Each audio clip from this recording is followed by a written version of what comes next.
ദൈവതിരുനാമത്തിന് മഹത്വമുണ്ടാകട്ടെ.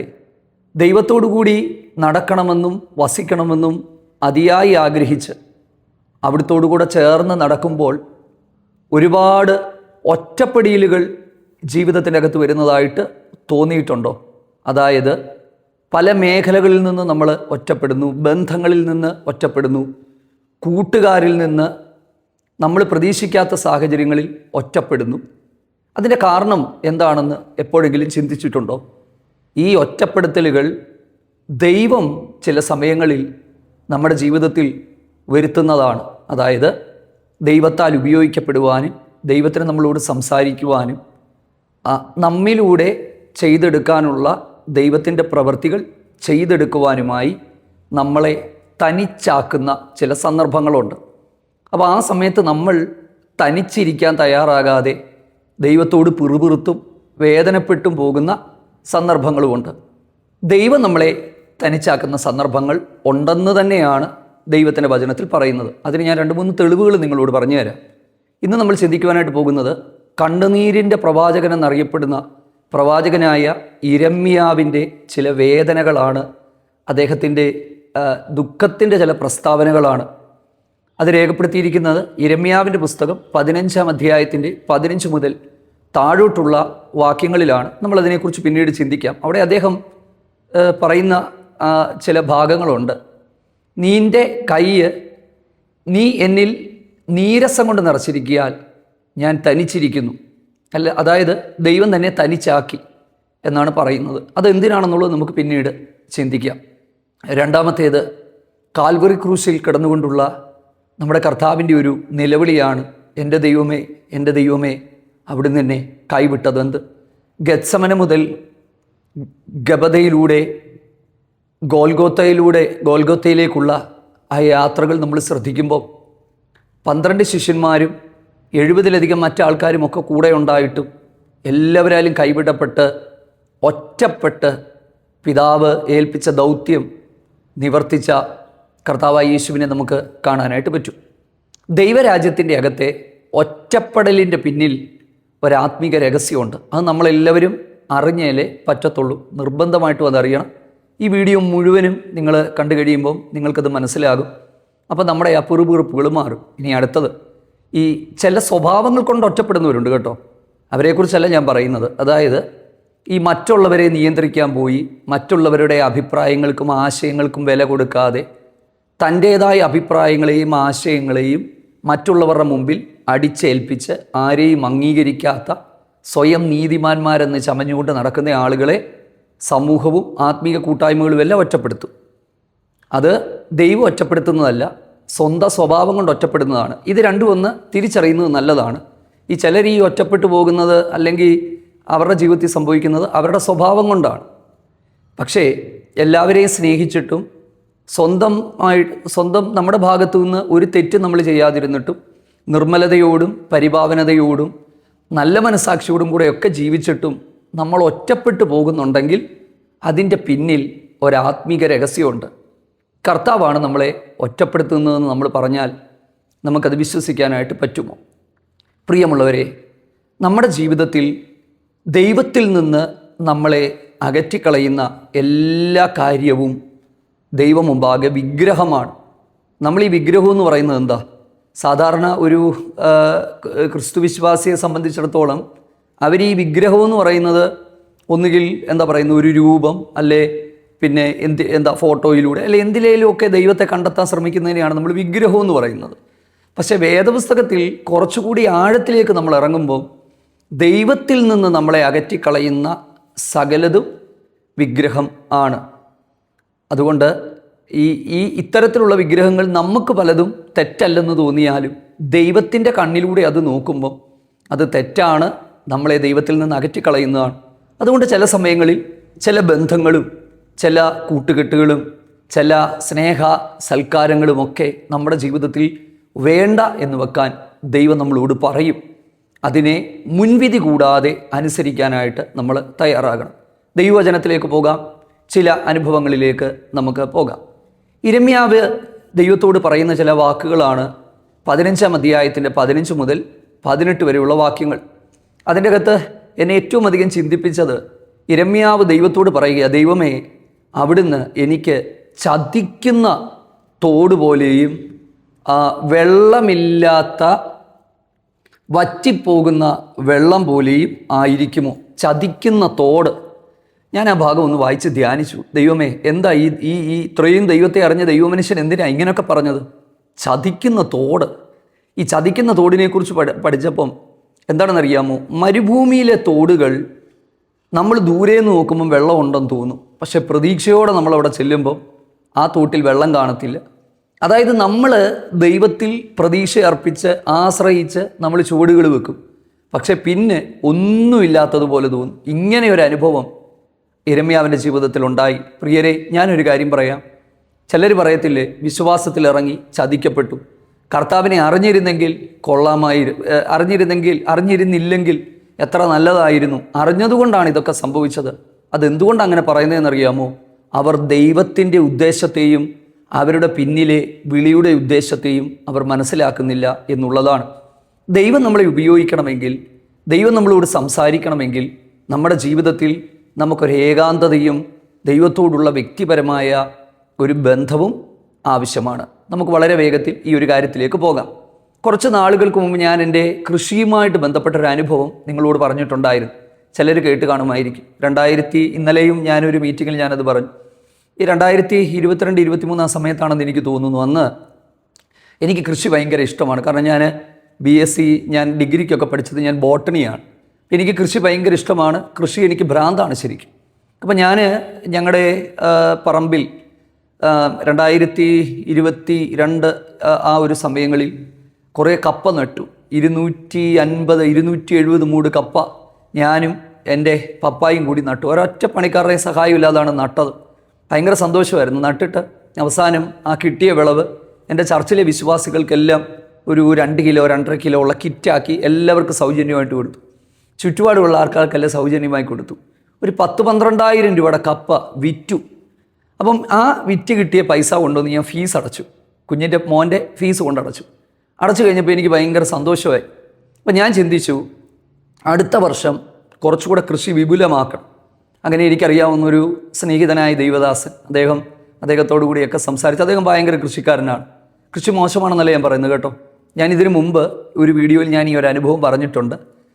വീണ്ടും ഞാനിത് റിപ്പീറ്റഡായി പറയുന്ന പുതിയ ധാരാളം ആൾക്കാർ വന്നിട്ടുണ്ട്. അതുമാത്രമല്ല, അനുഭവങ്ങൾ ഒന്ന് ആവർത്തിച്ച് പറയുന്നത് നമുക്കൊന്നുകൂടെ ഒരു ഉറപ്പിന് വേണ്ടിയാണ്. പ്രിയരെ, വളരെ പെട്ടെന്ന് ഞാൻ പറയാം.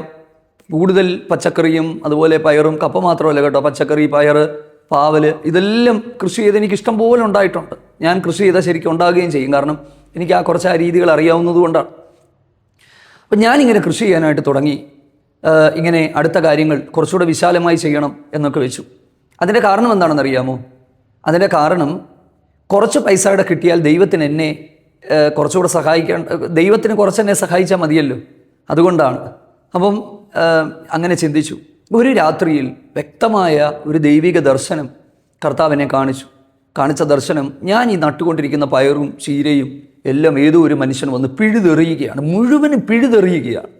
ഇത് കണ്ട് വേദനയോടെ ഞാൻ എഴുന്നേറ്റ് ദൈവസന്നിധി ഇരുന്നപ്പോൾ ദൈവത്തിൻ്റെ ആത്മാവ് എന്നോട് സംസാരിച്ചു. എത്രയും പെട്ടെന്ന് എൻ്റെ കൃഷി സ്റ്റോപ്പ് ചെയ്തോളാൻ പറഞ്ഞു. ഞാൻ ചോദിച്ചു, ദൈവമേ, അതിനെന്താ തെറ്റ്? നല്ല പച്ചക്കറി നമ്മൾ കൃഷി ചെയ്ത് കഴിക്കുന്നതിൽ എന്താ തെറ്റ്? ഞാനീ പറഞ്ഞു കേട്ട് നാളെ നിങ്ങളാരും കൃഷി നിർത്താൻ പോവല്ലേ. എൻ്റെ വ്യക്തിപരമായ കാര്യമാണ്, ഇതൊരു ഉപദേശമായിട്ടല്ല ഞാൻ പറയുന്നത്. തെറ്റിദ്ധാരണ ഉണ്ടാകരുത്.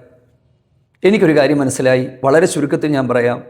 എൻ്റെ കൃഷി എൻ്റെ ഫോക്കസിൽ നിന്ന്, അഥവാ ദൈവത്തിന് എന്നെക്കുറിച്ചുണ്ടായിരുന്ന ഉദ്ദേശത്തിൽ നിന്ന് വ്യതിചലിക്കാൻ കാരണമായി. കാരണം ഞാൻ 4 മണിക്ക് എഴുന്നേറ്റ് പ്രാർത്ഥിക്കാൻ തുടങ്ങുമ്പോൾ എൻ്റെ മനസ്സിൽ മൊത്തം പയറിൻ്റെയും കപ്പയുടെയും ചീരയുടെയും കാര്യങ്ങളാണ്. 6 നേരം പുലരാൻ നോക്കിയിരിക്കും. പോയി പിന്നെ അതിൻ്റെ അകത്താണ് നടക്കുന്നത്. ദൈവത്തിനൊരു കാര്യം മനസ്സിലായി. എന്നെ വിളിച്ചൊരു വിളിയുണ്ട്. ആ വിളിയിൽ നിന്ന് ഞാൻ അന്യപ്പെട്ടു പോകും. അതായത് 2-3 വർഷങ്ങളിലൂടെ കഴിഞ്ഞാൽ പിന്നെ സുവിശേഷ വേലയൊക്കെ നിർത്തി ദൈവം ഏൽപ്പിച്ച ദൗത്യമൊക്കെ മറന്ന് ഞാനങ്ങ് കൃഷിക്കാരനായി പോകും. നോക്കിക്കേ, കൃഷി ഒരിക്കലും തെറ്റല്ല. അപ്പം ഞാൻ മനസ്സിലാക്കിയ ഒരു കാര്യം നിങ്ങളോട് പറയാം.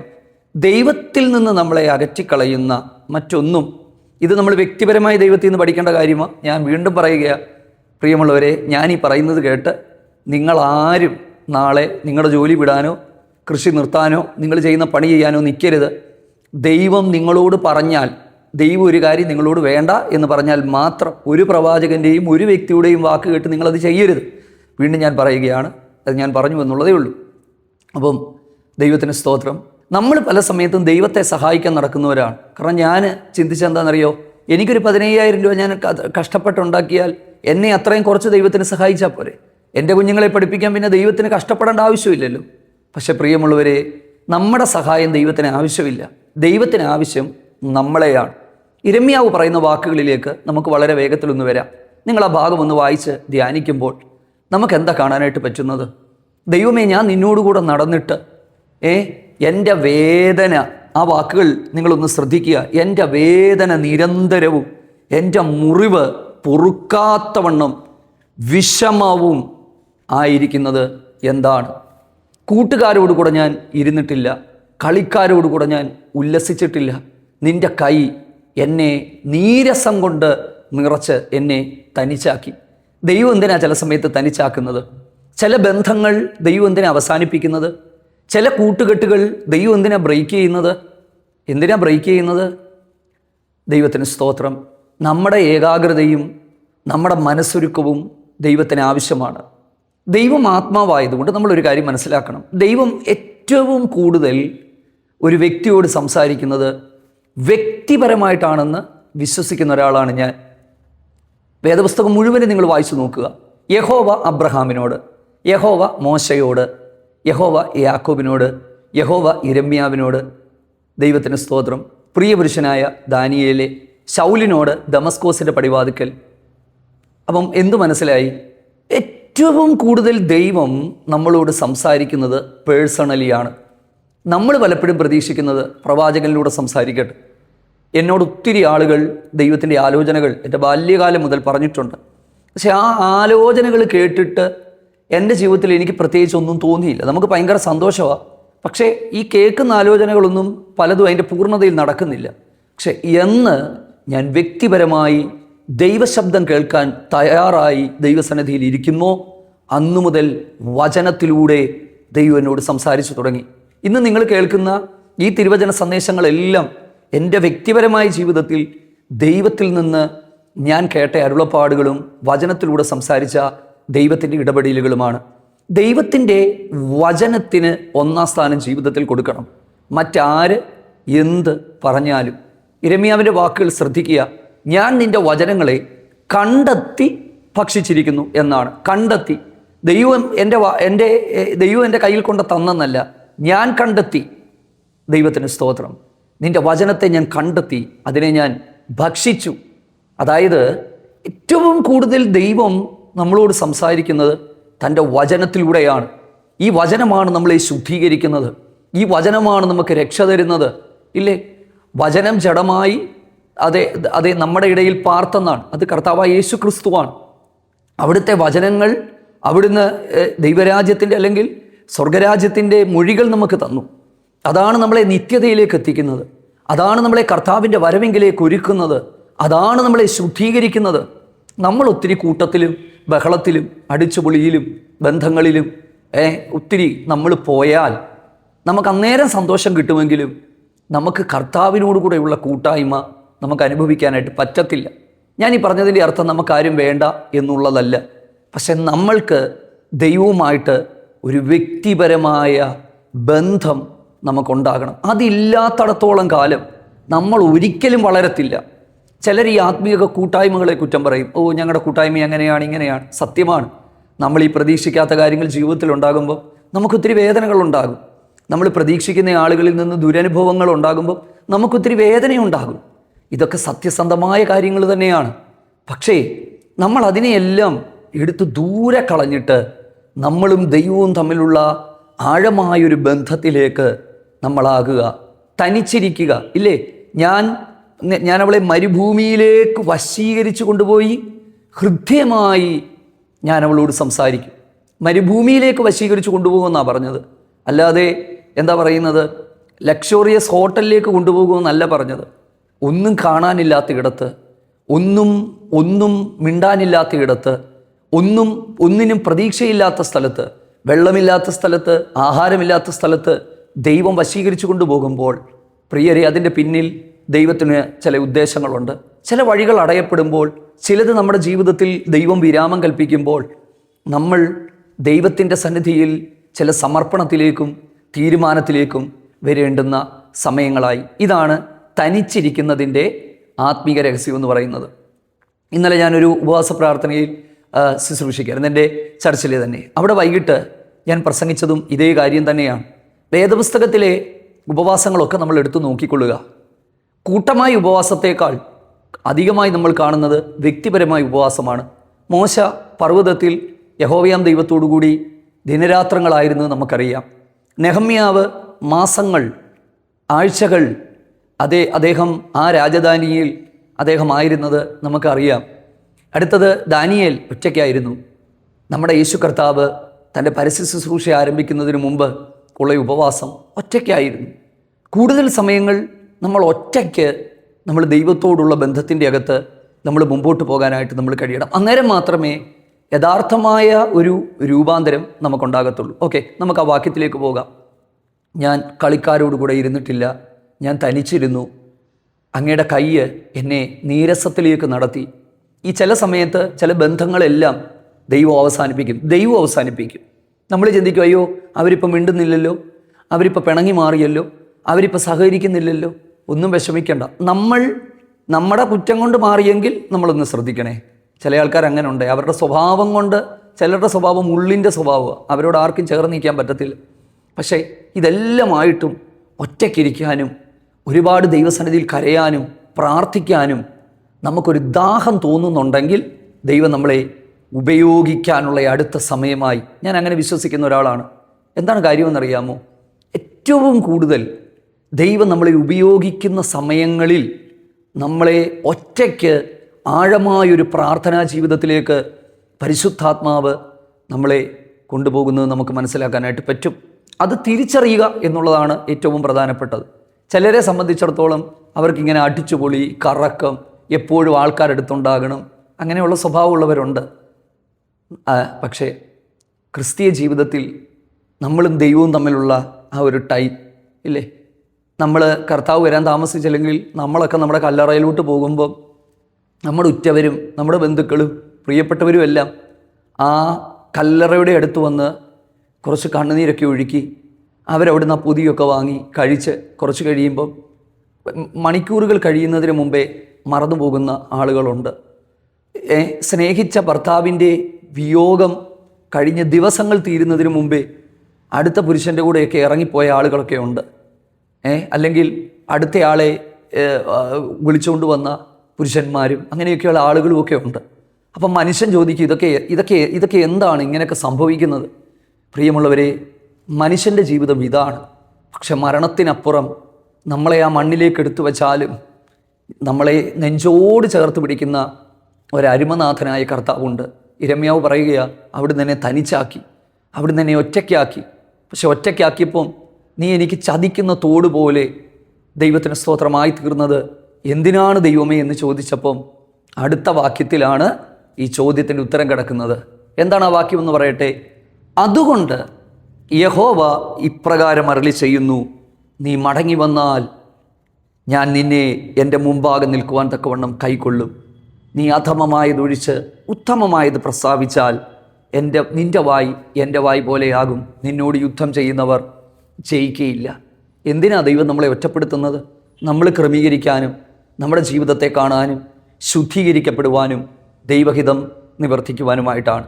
കാൽവറി ക്രൂശിലേക്ക് നമുക്കൊന്ന് നോക്കാം. യേശുവിൻ്റെ ജീവിതത്തിലേക്ക് നമുക്കൊന്ന് നോക്കാം. കൂടെ പ്രാർത്ഥിക്കാനുണ്ടായിരുന്നവർ ഗത്സമനയിൽ കൂടെ ഒരു മിനിറ്റ് ഉണർന്നിരുന്ന് പ്രാർത്ഥിക്കാൻ പോലും തയ്യാറാകാതെ ഉറങ്ങിക്കിടക്കുകയാണ്. അപ്പം തിന്നവരും അത്ഭുതം കണ്ടവരും സൗഖ്യം വാങ്ങിയവരും അവനെ ക്രൂശിക്ക എന്നൊക്കെ പറഞ്ഞ് ആ ക്രൂശിച്ച് കള്ളസാക്ഷികളെ എതിരായി കൊണ്ടുവന്ന് നിൽക്കുന്നപ്പോഴും പിതാവേ അവിടുന്ന് നിന്നെ കൈവിട്ടതെന്ത് എന്ന് ആ ക്രൂശിൽ കിടന്ന് തൻ്റെ പിതാവ് തന്നെ കൈവിട്ട വേളകളിലും ആമേൻ കർത്താവ് അത് കരഞ്ഞതിൻ്റെ കാരണം അവിടുന്ന് കടന്നു പോയത് ഒറ്റപ്പെടലുകളുടെ ആ ഒരു ഇൻറ്റൻസിറ്റി നമ്മൾ നോക്കുമ്പോൾ നമ്മുടെ ജീവിതത്തിൽ അതിൻ്റെ ഒരു ഭാഗം പോലും നമ്മൾ അനുഭവിച്ചിട്ടില്ല. പക്ഷേ ക്രൂശിൻ്റെ അകത്ത് ഒരൊറ്റപ്പടിയിലുണ്ട് കേട്ടോ. എന്താ തന്നെത്താൻ ത്യജിച്ച് തൻ്റെ ക്രൂശ് എടുത്ത് എന്നെ അനുഗമിക്കട്ടെ എന്ന് പറയുമ്പോൾ എന്താ? ക്രൂശ് ഒറ്റപ്പെടലുകളാണ്, ക്രൂശ് വേദനയുണ്ട്, ക്രൂശിൻ്റെ അകത്ത് അവഗണനയുണ്ട്. പക്ഷേ ആ ക്രൂശിനപ്പുറം ഒരു ഉയർപ്പുണ്ടെന്ന് നമ്മൾ മറക്കരുത്. ഇന്ന് നമ്മൾ ഒറ്റപ്പെട്ടിട്ടുണ്ടെങ്കിൽ, ഇന്ന് നമ്മളെ ദൈവം തനിച്ചാക്കിയിട്ടുണ്ടെങ്കിൽ, നാളുകളിൽ ദൈവത്തിൽ നിന്ന് ചിലത് പ്രാപിച്ച് അനേകരുടെ അരികിലേക്ക് കൊണ്ടുപോകുവാനും ഇരുട്ടിലും അന്ധകാരത്തിലും കിടക്കുന്ന അനേകരെ വിളിച്ചെടുത്ത് ഈ നിത്യമായ സന്തോഷത്തിലേക്ക് കൊണ്ടുവന്ന് അവരെ നിത്യജീവൻ അവകാശികളാക്കി തീർക്കുവാനും യേശു ക്രിസ്തുവിലൂടെ മാത്രം ലഭ്യമാകുന്ന ഈ ശ്രേഷ്ഠകരമായ രക്ഷയിലേക്കും വിശുദ്ധിയിലേക്കും ദൈവമേ അനേകരെ കൊണ്ടുവരുവാനാണല്ലോ അവിടുന്ന് എന്നെ ഒറ്റപ്പെടുത്തിയത് എന്ന് തിരിഞ്ഞു നോക്കുമ്പോൾ മനസ്സിലാകും. ഞാൻ എൻ്റെ കൃഷിയുടെ ഒരനുഭവം ഞാൻ പറഞ്ഞല്ലോ. എൻ്റെ പ്രിയമുള്ളവരെ, ദൈവം ഒരിക്കലും ചതിക്കത്തില്ല കേട്ടോ. അത് ഞാൻ ഉറപ്പായിട്ട് നിങ്ങളോട് പറയാം.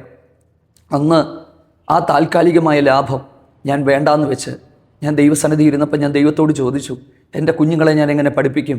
എൻ്റെ കാര്യങ്ങൾ ഞാൻ എങ്ങനെ നോക്കും? സഹായിപ്പാൻ ഒക്കെ പരിമിതികളുണ്ട്. ഞാൻ കൃഷി ചെയ്ത് അല്ലെങ്കിൽ ഒരു സൈഡിൽ ഞാൻ മറ്റു കാര്യങ്ങൾ ചെയ്ത് എൻ്റെ കാര്യങ്ങൾ നോക്കാൻ ഞാൻ സർവ്വസന്നദ്ധനാണ്. ദൈവത്തിന് സ്തോത്രം. എൻ്റെ കുഞ്ഞുങ്ങളുടെ കാര്യം ആര് നോക്കും ദൈവമേ? എൻ്റെ ഭാവി ആര് നോക്കും ദൈവമേ? ഞാൻ പലപ്പോഴും ദൈവത്തോട് പറഞ്ഞിട്ടുണ്ട്.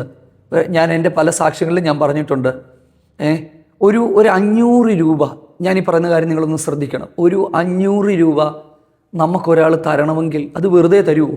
ഒരിക്കലും തരത്തില്ല. തരുന്ന മനുഷ്യർക്ക് കണക്കുണ്ട്, ഇല്ലേ? ഇല്ലേ? തീർച്ചയായിട്ടും കണക്കുണ്ട്. മനുഷ്യരുകളൊക്കെ കണ്ടിട്ടും കാണാതെ ഒക്കെ നടന്നകലുന്ന സമയങ്ങളിൽ എങ്ങനെങ്കിലും ജീവിതം ഒന്ന് കരുപ്പിടിപ്പിക്കാൻ നമ്മളെ ഓടുന്ന ഓട്ടത്തിൻ്റെയും ഈ പാലായനങ്ങളുടെയും ഇടയിൽ ദൈവം നമ്മളോട് ചിലത് പറയുമ്പം നമുക്കതൊരു വേദനയായി തോന്നും, നമുക്കൊരു പ്രയാസമായി തോന്നും. പക്ഷേ അന്ന് ദൈവം എന്നോട് പറഞ്ഞൊരു കാര്യമുണ്ട്, നിന്നെ പുലർത്താൻ, നിൻ്റെ കുഞ്ഞുങ്ങളെ പുലർത്താൻ എനിക്കൊരു ബുദ്ധിമുട്ടുമില്ല. പ്രിയരെ, ഞാൻ തിരിഞ്ഞു നോക്കുമ്പോൾ ഒരിക്കലും അതൊന്നും നഷ്ടമായില്ല. എൻ്റെ ദൈവം, ഞാൻ പ്രസംഗിക്കുന്ന കർത്താവ് വിശ്വസ്തനാണ്. അവിടുത്തേക്ക് ആരുടെയും സഹായം ആവശ്യമില്ല. ദൈവത്തിന് സ്തോത്രം. ആ ദൈവത്തിൻ്റെ കരുതലുകൾ ഇന്നും അനുഭവിക്കുകയാണ്. ഞാൻ ആരോടും ചോദിക്കാറില്ല. ആരെങ്കിലും തരാമെന്ന് പറഞ്ഞാൽ തന്നെ ഞാനതിനെ നിഷേധിക്കുന്നൊരു സ്വഭാവമാണ് എനിക്കുള്ളത്. ദൈവത്തിന് സ്തോത്രം. കാരണം ദൈവം നമുക്ക് തരാൻ ഉദ്ദേശിച്ചിട്ടുള്ളത് ദൈവം നമുക്ക് തരും.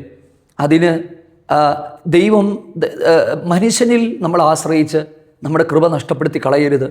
ദൈവത്തിങ്കിലേക്ക് നമുക്ക് ആശ്രയിക്കാം. കരയാം ദൈവസന്നിധിയിൽ ഈ നാളുകളിൽ, പ്രാർത്ഥിക്കാം ദൈവസന്നിധിയിൽ ഈ നാളുകളിൽ, ഒറ്റയ്ക്കിരുന്ന് കരയാം. ദൈവത്തിന് സ്തോത്രം. ദൈവമേ, ആമേൻ. എൻ്റെ നാവ് ദൈവത്തിൻ്റെ നാവ് പോലെയാകട്ടെ. എൻ്റെ തലമുറ ദൈവത്തിന് പ്രയോജനമുള്ള തലമുറകളായി കർത്താവെ അവിടുന്ന് തീർക്കണമെന്ന് ഈ നാളുകളിൽ ആത്മാർത്ഥതയോടെ നമുക്ക് ദൈവത്തോട് പ്രാർത്ഥിക്കാം. സമയം ദീർഘമായി മുമ്പോട്ട് പോകുന്നല്ലോ. തനിച്ച് യാത്ര ചെയ്ത് ഒത്തിരി ദൈവഭക്തന്മാരുണ്ട്. അവരുടെ കാര്യങ്ങളൊന്നും ഞാൻ പറയുന്നില്ല. അവരാരും റൂട്ട് മാപ്പ് നോക്കിയോ ഗൂഗിൾ മാപ്പ് നോക്കിയോ ഒന്നും യാത്ര ചെയ്തവരല്ല, ദൈവത്തെ മാത്രം നോക്കി യാത്ര ചെയ്തവരാണ്. അതുകൊണ്ട് ഒറ്റപ്പെടലുകൾ, ആമേൻ, അത് ഇന്ന് നമ്മൾ ഒറ്റയ്ക്കാണെങ്കിലും നമ്മളോട് ദൈവത്തിന് സംസാരിക്കാനുള്ള സമയമായി നമ്മളതിനെ കാണുക. ആ ദൈവശബ്ദം കേൾക്കാൻ നമ്മളെ തന്നെ ഒരുക്കാം. നമ്മുടെ കർത്താവ് വരാൻ സമയമായി. മാറാനാഥ.